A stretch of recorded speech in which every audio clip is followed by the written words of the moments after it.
And good afternoon, and welcome to You and Your Business with me, Alec Drew, on 103.2 Dublin City FM. Each week, I invite an expert from the world of business to share their knowledge, insights, and tips to help you with your business challenges. If there's a contribution you would like to make, or if you feel that you would like to hear something of interest that's pertinent to you, please email me at yourbusiness@dublincityfm.ie, and perhaps we'll be having a chat here one day soon. My guest today is a business communication expert, best-selling author, and speaker. She helps tech companies to win more business by speaking their customers' language and communicating their so what.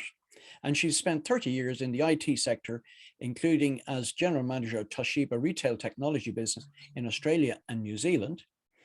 I'm delighted to welcome Carol Benton to the You and Your Business studio. Hi, Carol. Hello, Alec, and thank you for inviting me. Yeah, delighted to have you. My goodness, there's a lot to going on there. But as you know, I'm going to take you back to your last year in school. Not everybody was the academic. Not everybody wanted to travel. What was going on in your mind at that time?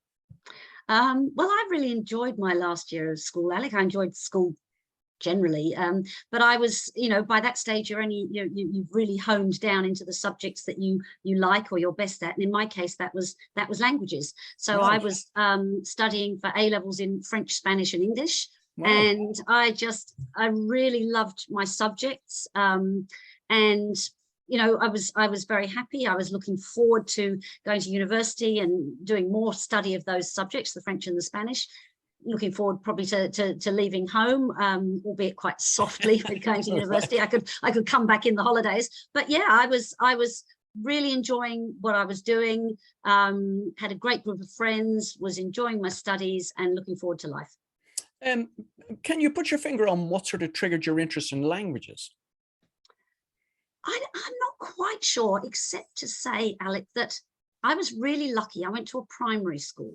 All right. Where we started learning French at the age of 6. Oh. So for me, it was just a bit of a game at that stage. At that age, you don't know any grammar and structure.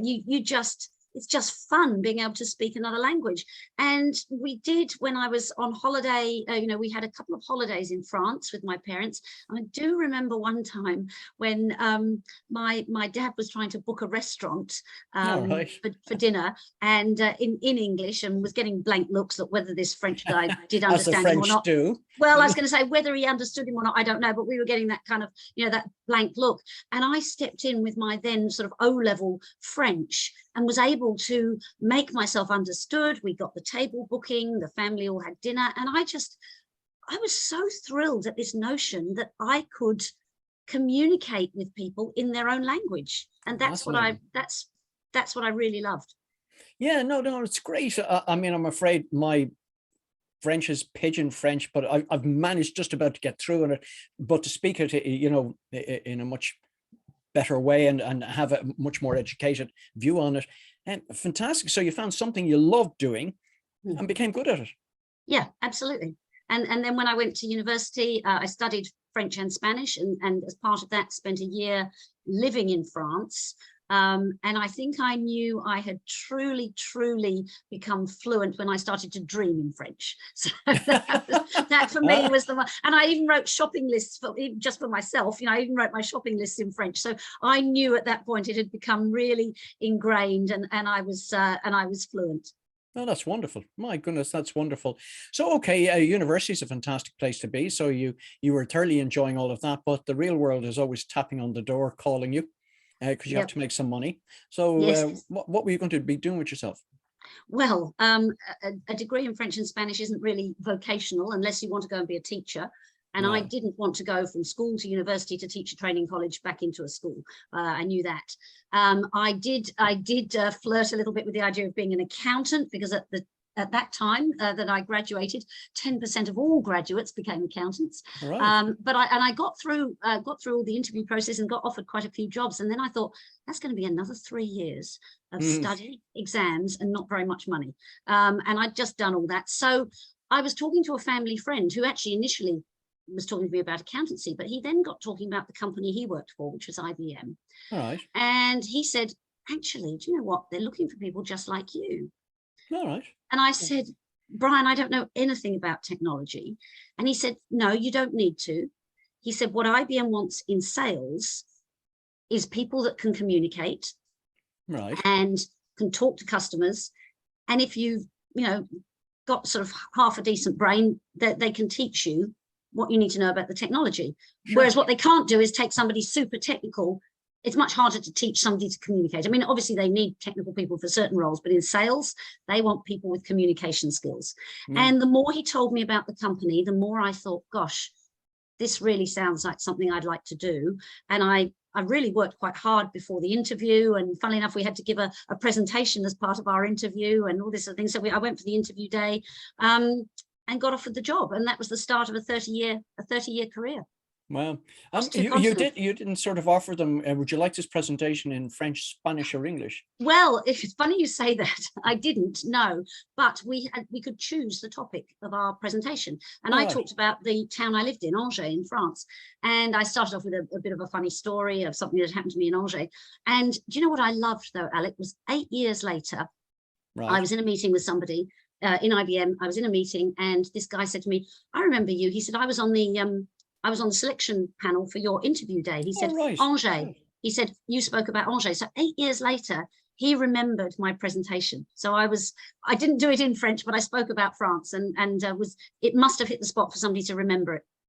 Well, the fact that you correctly, but also the power of storytelling. And how it's sort of engaged an audience, and you're doing it without having that sort of training, if you know what I mean. Yes, yeah, absolutely. Yes, I hadn't had any formal presentation training, and there were other people who did very technical presentations because I think that's what they thought they had to do, and I just thought, I'm just going to tell a story. Yes, and you engage the audience, and there you go. Well, you saw the outcome of it, which is fantastic. Yes. So, okay, so you're in there in sales now. Tell me, what do you know about sales that allows you to a lot now. I didn't know much then. But the great thing about joining sort of a big corporate, I imagine it's probably very similar now. But they have a graduate training program, so they teach you a lot of stuff. I mean, I had the bare bones. I had the ability to communicate. I had the interest to ask people questions, which is a large part of sales, is asking the right questions, being prepared to listen to the answers. So I had that raw sort of skill, if you like, and they took that and honed it. I mean, we had a sort of fairly intensive, over a year-long training program, and I worked with some really amazing people. So actually, probably the best training of all was working with some really incredible salespeople, and just watching them and learning from seeing what they did. Yeah, I mean, sales is a craft in itself. Was there any sort of thought that, wow, here's a woman who not alone can communicate, but can communicate in 3 languages? Can we leverage this in any way? Well, no, unfortunately, I didn't get to use my languages in the job. I mean, maybe a couple of times, but big international companies like this tend to operate in English. So I did go to Paris for business meetings a couple of times, but didn't really have to use the French in business. But I do say, I would say that I use my degree every day of my working life, not in the sense of actually speaking French. I mean, that gives me great pleasure in my personal life, the fact that I can speak French and can still just about speak Spanish. But what I learned in my degree was how to research, how to write, how to structure an idea, how to present an argument. So those skills are absolutely pertinent to sales, and I use them every day of my working life, including what I do now. Fantastic. And if you're just joining us now, you're listening to You and Your Business with me, Alec Drew, on 103.2 Dublin City FM, where my studio guest today is Carol Benton. We're just talking about the power of communications and Carol's skill set around having 3 languages, never mind 1, which a lot of people struggle to master, but also the power of sales. Are there any sort of particular lessons from that whole area of sales that you kind of remember and think, wow, yes, that they were seismic in changing me? Yeah, look, I mean, funnily enough, one of the lessons, one of my biggest lessons was actually a deal I didn't win. And it's funny how our mistakes, or the ones we didn't win, are the ones we sometimes remember. I mean, there were hundreds I won, but there was this one. And when I looked back on it, I remember the moment that the client gave me the hint that the strategy I was using and the partner I was bringing in wasn't the right strategy. All right. Okay. And it was there in my mind, but I didn't listen well enough. I heard it, Right. but I didn't listen well enough and didn't realize the significance. It was literally, I talked about this partner we were going to work with. He sort of said, oh, Right. there was this, and I didn't pick up on it and say, you sound disappointed, or you sound, and I didn't do that. So actually, probably one of my biggest lessons was something that I did wrong. There were loads that I did right. One of them, for example, I was dealing with a client who was international. I was dealing with their UK office, and I just assumed that their UK office was talking to their US office. Right. And then I realized that they weren't. I was talking to their US people through my US colleagues, because we were an international company. They were an international company, but their internal communication wasn't as good. I was able, by realizing that, to sort of then build that communication between myself, my US colleague, and the client in the US, and then between the client in the US and his opposite number back in the UK, because everybody needed to be on board to get this deal over the line, and we did. So that was a more positive outcome and a learning experience. And also there's a lesson within that, and I think we tend to see it quite a lot if you stand back and look at large organizations, you know, that operate in silos, that one part of the organization hasn't a clue what the other's doing, and equally that could be nationally or internationally. Yeah, absolutely. And that was the lesson there for me, is to not assume that people in the same organization are talking to each other. Yeah, great. That was a good one. So, okay, I mean, you're going to have a 30-year career there. Fascinating. I mean, obviously they were doing the right things, because the fact that you stayed there 30 years. Yeah, I think, yeah, sorry. No, you're fine. I mean, there was travel going to be built in. There was transitions in the type of work you were going to be doing. Maybe tell our listeners a bit about that. Yeah, sure. I mean, it does sound a long time, and I look back and I think, how on earth? I mean, 30 years. I do remember seeing somebody get her 10-year award, being given a clock for 10 years, and thinking, oh, poor Sado, you know. And then suddenly I was having my 30-year lunch. But I think the reason I was able to stay with the one company for so long was because I actually didn't really have one career. I had several, because in a large organization like that, there is so much opportunity. So I started off in the UK in a technical sales role. I was on site working with the British Army on site, you know, in their computer center. And then I moved into a non-technical sales role, like an account management role. I moved to Australia and was able to stay with the same company there. I had some time in marketing communications. I had some time in operations, and then I moved into sales management. And as I say, ended up as general manager of a division that was then sold by IBM to Toshiba. So I had a lot of different roles. I moved from the UK to Australia, from Australia back to the UK, from UK to Australia. So, you know, right. Being a large company, there is a lot of opportunity. Yes, you have to find the roles. They don't sort of just land on your plate, but that's true. There is the opportunity there if you take it. And the other thing is the IBM offered me tremendous education.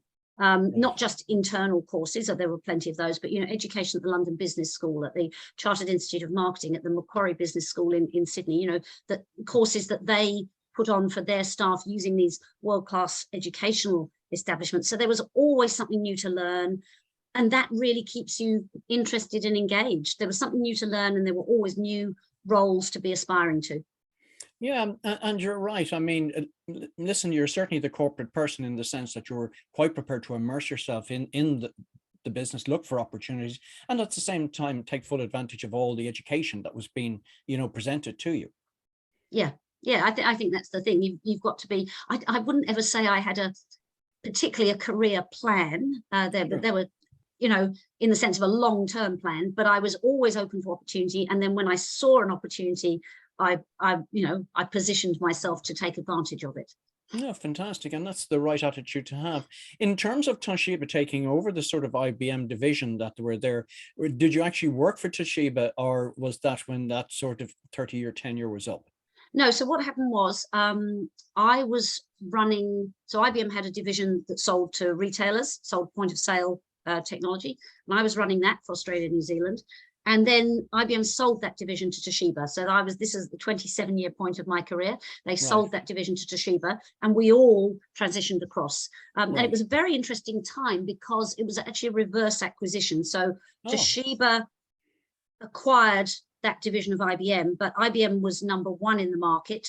Toshiba was number 7. So they bought us hmm, absolutely for our people, our skills, our products, our industry knowledge, and therefore really wanted to make the most. You know, we all stayed, and because they wanted to make the most of that, and we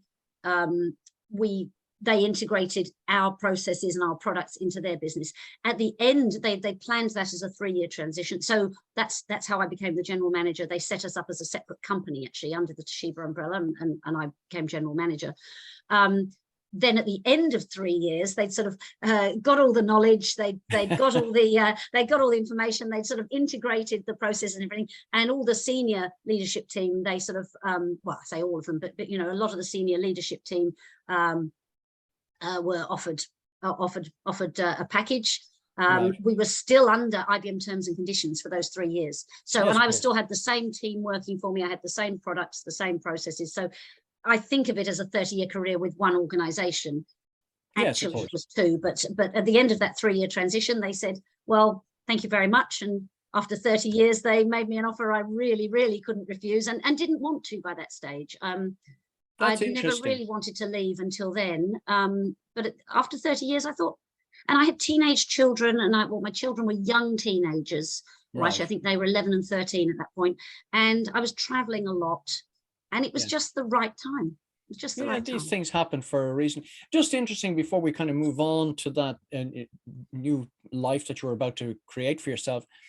Did you notice any sort of cultural difference between Toshiba and IBM when you sort of transitioned across?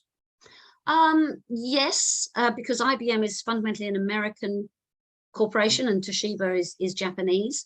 I think Toshiba was much more command and control type of Right. organization. It was much more, you know, you followed the leadership from the top, whereas IBM was much more, I think, about, I felt it was much more about picking the right people, but giving them a certain degree of autonomy. Of course, there was a corporate strategy, and of Yes, of course course. you're accountable for what you do. But I felt more trusted and respected in the IBM organization. I think Toshiba is a much more hierarchical, and it's like, you know, you had less autonomy, shall we say. Yeah, no, that's great. And if you're just joining us now, you're listening to You and Your Business with me, Alec on 103.2 Dublin City FM, where my studio guest today is Carol Benton. And we were just talking about the transition from IBM to Toshiba, an interesting one. And I suppose we all tend to think of sort of the Japanese as being very forward thinking in terms of their structures in business, but not always, as we discovered. Um, and also, if I'm not mistaken, you had been given a couple of offers of sort of taking redundancy packages throughout your career, but sometimes the timing is just not right. Well, yeah, no, I hadn't actually been offered, but I'd, you know, they of course over that period of time, you know, all companies, all large companies go through restructuring or whatever they want to, you know, Hmm. whatever the fancy name they give the programs. And I had always thought, oh God, I hope it's not me. And it never had been me. So I'd never been made an offer, and I'd never wanted. So I'd never had that decision to make because I'd never been made an offer. I was I Right. was a pretty good performer, and certainly in the early years, I was too low down the pecking order for them to need to get rid of me. But so no, I'd never been made an offer. This was the first one I was made, and I was very happy to accept it. Yeah. No, well, that's fantastic. It's great when you get an offer like that at a time in your life when it's just about right to make the, Absolutely, yeah. yeah. All right. So you've been made an offer you can't refuse. Yes. Um, so you've obviously left the place with a master plan to conquer the universe. Not quite, no. You flatter me. You flatter me there, Alec. No, I had no such plan really. I, as I say, it was financially quite an attractive offer, so I had a little bit of breathing space, but I really don't like sitting doing nothing. And I thought I it certainly wasn't money where I didn't have to ever work again. So I knew I had to do something, and but I didn't have a plan. What I thought I was going to do was go and find another technology company. Right. But part of me thought, you know what, I've worked for one of the biggest and the best. I don't know if I want to take a sort of next tier, a second best or a third best. Yeah. And also I felt a bit like, I don't know if I really want to start again with somebody new, because you get to know a company. I knew my way round. I was known and I knew people. And I thought, although in some ways that was quite exciting, I thought starting again in a big company would have been quite a challenge. So what I initially did was I went to see somebody, but I did think I was going to find another company, whether it was a large or small company. Sure. I thought I was going to get a job. And I went to see somebody who was a specialist in personal branding, just to sort of say, look, help me get my LinkedIn profile sorted out and get my positioning right so that I can then go and find this next job. And we were doing a bit of a discovery session, and I should always be grateful to him, because he stopped at one point and he said, Carol, I don't, and by the way, he was somebody I'd known for quite a long time, so he probably knew me reasonably well as well, but he said, Carol, I don't think you want to work for somebody. I think you want to work for yourself. And the minute he said it, it was bing, the light bulb went on. And I wanted nothing more. And I hadn't even known 5 seconds earlier that I wanted that. And as soon as he said it, it was like it gave me permission to think it and dream it. And yeah, that's suddenly that's what I wanted. Yeah, how perceptive of him. And at the same time, you're thinking to yourself, okay, I've been a corporate person for most of my working life, and now I'm going to be thrust into the world of doing it for myself. So how were you going to approach that? Well, again, I didn't really know, but again, it was someone else who put the idea into my head. We're seeing a bit of a pattern here. It was someone else who put the idea into my head. It was one of my team at Toshiba. He'd been with me in IBM and was part of my team in Toshiba. And he said to me, oh, Carol, he said, what are we going to do without you? He said, you're so good. When we do proposals, he said, you're so good at writing those executive summaries, pulling all the ideas together, communicating the value that we offer. He used to write the technical bit of it. Sure. And I would pull it all together with the executive summary. And I thought, oh yeah, I'm pretty good at that, because I've always been good at writing. I've always been good at putting together an argument. I've always been good at structuring something so that it's persuasive in writing. And I thought, I wonder if anyone would pay me to do that. So I started off focusing more on proposals and proposal writing, and I still do a little bit of that. But as things went on, it developed more into business communication much more widely than that. And I realized that in that 30 years at IBM and Toshiba, I had seen some fabulous business communication, and I'd also seen some really, really poor business communication. And I realized that what I had was some really fantastic insight and information about the way technology companies communicate well and communicate badly, combined with going right back to my school days and my university days, combined with that ability to put an argument forward in writing, to communicate well, to persuade. And I brought all of that together. Wow. What's the business called, by the way? The business is called Words to Win. Words to Win. Love that. Words to Win. Yes, you can see it on my back. See it on my background there with the words with the number 2 and win. Yeah. No worries. So okay, I saw you speaking here in Dublin, in Cole's What So What, and I suppose in the last sort of 3 minutes, can we just talk about that and how that's going to be integrated in your business as well? Yeah, sure. So my primary message for technology companies is that you've got to stop speaking what and start speaking so what. So my premise is, my message is there are 2 languages in business. Just as we've got multiple languages for different countries, there are 2 languages in business, and they are called what and so what.